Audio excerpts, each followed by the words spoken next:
Sen jälkeen vaihdetaan Sports Cup-luokkia. Toinen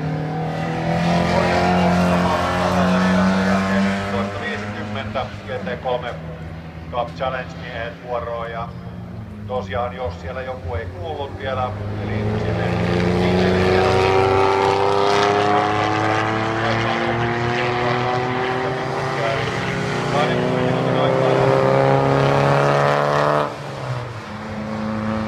aikaa, kun seuraatte herkeämättä, niin muistakaa myös käydä kauppasikalla tekemässä hankintoja. Ja kun tuosta puolen päivän jälkeen saadaan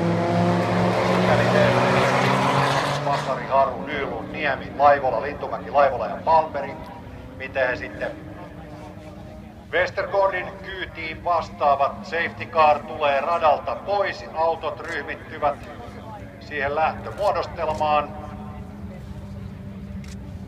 Kärkipaikalla siis numerolla 36 Johan Westergaard. Tulevat vielä tuolta pidemmän kurvin kautta tähän lähtösuoralle niin, että ovat kaikki valmiina.